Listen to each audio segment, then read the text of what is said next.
This is a Windows phone. I know, it looks pretty weird, right? But at one point, this was considered the future of mobile computing.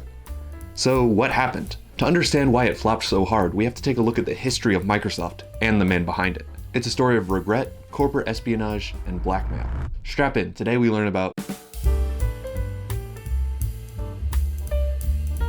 Alright, let's start from the beginning. Before the iPhone, mobile devices looked very different. It was really open season out there for manufacturers. You had phones that folded, swiveled, and slid. There was no predetermined form factor. Every phone was unique. And back then, it was that unique design that sold the phones. The most popular phones were the ones with cool and unique designs that made you look awesome. You can probably imagine how difficult it was to design an OS for these phones with varying shapes, sizes, and resolution screens. With no standardized form factor or even a standardized OS, it took months for apps to be supported on new phones, if they even got supported at all. That's where Microsoft comes in. Their mobile OS was the most popular among phone manufacturers due to its malleability. Before the iPhone, Microsoft had a 43% mobile OS share, outselling BlackBerry and even Apple. But one thing is different between these two guys. BlackBerry makes phones to put their software onto. Microsoft sells the software to be put on other brands' phones. That's why the Microsoft Phone OS was so widespread, because of its malleability and the fact that it was on so many different brands of phones. But that was about to change.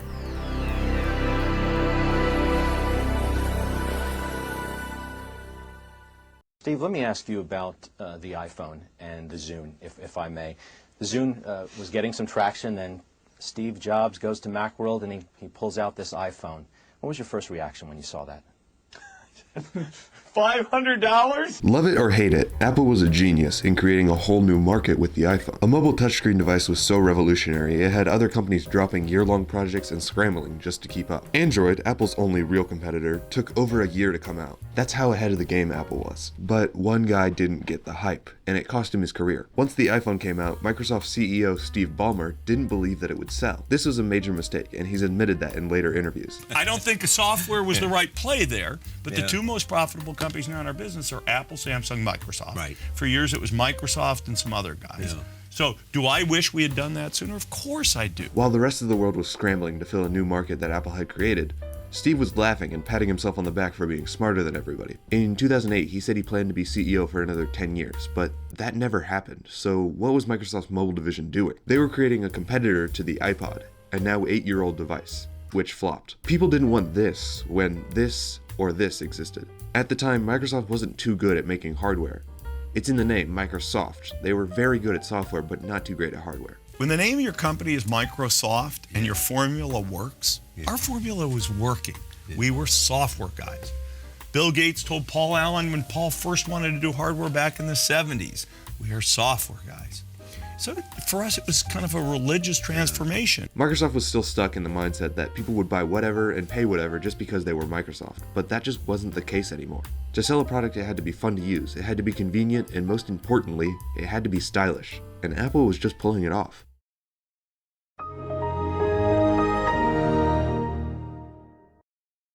Steve had convinced himself that the biggest problem with the iPhone, besides the cost, was the keyboard. He believed that a mobile device for business users needed to have a physical keyboard to send emails. And it doesn't appeal to business customers because it doesn't have a keyboard, which makes it not a very good email machine. So when Microsoft finally realized that mobile devices were the future, their first attempt had a physical keyboard. They called it the Kin, and it released to critical acclaim. It sold millions of units on the first day, outselling even the iPhone, and I'm just kidding. It flopped. It only lasted like 48 days. It was so bad, they discontinued it after 48 days. What really happened was a rushed product that didn't live up to the promises that were set by Microsoft. For one, it had a data plan, something that Steve had criticized Apple for having. On top of that, it was running the same software as the Zune we talked about last chapter. So it's the exact same useless device, except they've added a keyboard and a SIM card. It was supposed to have a brand new Windows OS at launch, but the Windows Mobile team pulled out last second out of spite. And they did that for two reasons. One was the outdated keyboard, and two was the fact that the whole thing was just kind of half-baked. Microsoft pulled it out of the market before it could do any real damage to their brand, but it was already 2010. It was too late. Microsoft had just spent the last 2 years working on a failed product with nothing to show for it. Or so they thought. That mobile team, they had one last trick up their sleeve.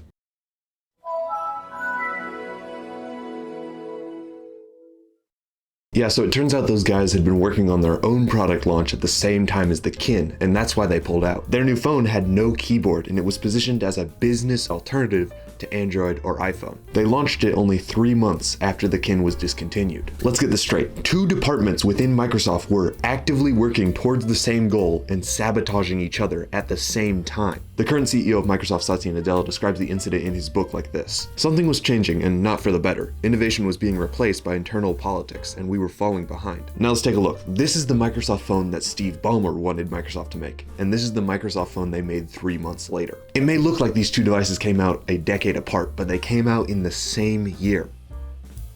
The Windows Phone launched October 2010 with Windows Phone 7, and the world responded with a resounding meh. Sure, it was promising. It had the reported best keyboard on any smartphone ever. Shout out Steve. It was refreshing and different from its competitors, but it was too late. Microsoft made the mistake of charging manufacturers to use Microsoft OS on their phones. So apart from just a couple of manufacturers, it was much cheaper to purchase and make Android phones. And thanks to that Microsoft tax, developers didn't even port their apps onto Windows OS. That means no Instagram, no Google apps. You basically didn't have any of the important stuff on your Windows phone. Sure, you had LinkedIn, a Microsoft product, but what kind of business machine doesn't have Gmail? Realizing their mistake a little bit, they tried to compensate by releasing Windows Phone 8 shortly after launch. They invited developers to come over to the blue side as long as you pay us. But because they were so late to the game and because they charged for their OS, they had to do something drastic to make up for their lost market share. And they had to do it quick.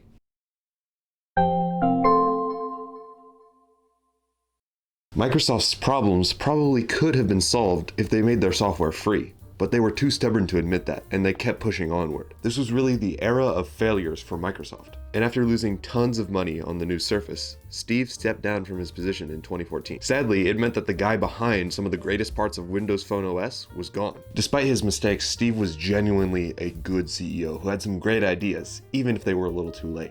You know, I don't regret our journey, and I don't regret the fact we're tremendously profitable by making operating system software for PCs.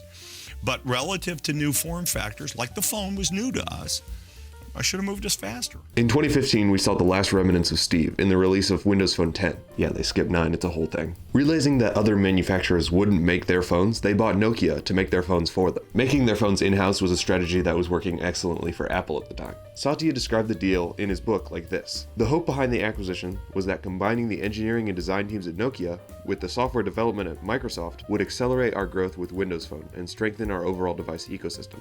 The merger would be the big dramatic move Windows needed to catch up with iOS and Android on mobile. Satya also voted against buying Nokia because he didn't see the need for a third OS in the smartphone market. While I respected Steve and understood the logic of growing our market share to build a credible third ecosystem, I did not get why the world needed a third ecosystem in phones, unless we changed the rules. So they did. They launched this brand new line of Nokia phones that above all focused on cool design, a strategy that was working excellently for Apple. Microsoft finally got it. To stay relevant and sell units, you had to be different. With colorful, removable plastic backs, the Nokia covers could be customized or even traded. You could remove the battery without any tools, an unheard of feature at the time that I kind of wish all phones had. A couple of models, like this one here, had really good cameras. This one has 41 megapixels, which is like really good and better than some of the cameras on the iPhone even today. The advertising was amazing at the time, pitting itself directly at Apple and Android users, not just existing Windows users. You think if they knew about the Nokia Lumia, they'd stop fighting all the time? I don't know. I think they kind of like fighting. They also released a software to be able to use your phone as a Windows PC. Honestly, like, this sounds amazing, but it was just a little bit too late. They had sunk way too much money into Steve's pipe dream that honestly had come like 3 years too late. At this point, they would have had to outsell Apple to break even, which obviously wasn't going to happen. So Satya Nadella, the new CEO, cut their losses and pulled the plug in 2017.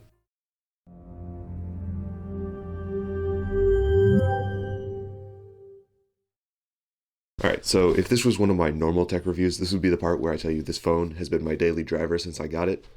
But that would be a lie. Yeah, so it turns out when a company discontinues their product, it just stops working. Not only is there not many apps supported on this thing, but even if there was, I wouldn't be able to download them because the Microsoft Store stopped working. Was this video a way to justify the fact that I bought 2 phones that don't work?